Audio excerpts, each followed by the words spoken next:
Hi friends, please subscribe to Amravati Media and press the bell icon for more latest updates. ఆ మచ్చ తొలగించుకున్న Jagan, YCP cadre full happy. మాజీ ముఖ్యమంత్రి YS జగన్పై ప్రధాన ఆరోపణ అపాయింట్మెంట్ ఇవ్వరని. వైఎస్ జగన్ అధికారంలో ఉన్న ప్రస్తుతం ప్రతిపక్షంలోనూ ఆయనపై సొంత పార్టీ నుంచి వచ్చే తీవ్రమైన అసంతృప్తి లేదా ఆరోపణ అపాయింట్మెంటే. వైసీపీ అధికారాన్ని కోల్పోయి ఏడాదిన్నర అయింది. ఇప్పుడు జగన్ ప్రతిపక్షంలో ఉన్నారు. అధికారిక కార్యకలాపాలేవి ఉండని ఈ సమయంలో కూడా కలవడానికి జగన్ అవకాశం ఇవ్వకపోతే ఎట్లా అనే ప్రశ్న వైసీపీ నాయకుల నుంచి వచ్చేది. తాజాగా అందుతున్న సమాచారం మేరకు పెద్ద ఎత్తున సొంత పార్టీ నాయకులతో పాటు ఇతరేతర వర్గాలతోనూ జగన్ కలుస్తున్నారు. సహేతుక కారణం చెప్పి జగన్ను కలవాలని అనుకుంటే 1-2 రోజులు ఆలస్యమైన జగన్ అపాయింట్మెంట్ ఇస్తున్నారని సమాచారం. ఇటీవల కాలంలో సొంత పార్టీ నాయకులకు జగన్ బాగా అందుబాటులో ఉన్నట్టు చెబుతున్నారు.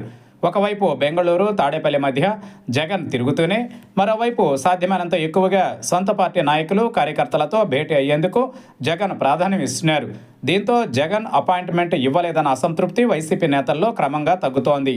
మాజీ ఎమ్మెల్యేలు, మాజీ మంత్రులు తమ వెంట నియోజకవర్గాల్లోని ద్వితీయ శ్రేణి నాయకులను కూడా తీసుకెళ్లి జగన్తో కలుస్తున్నారు.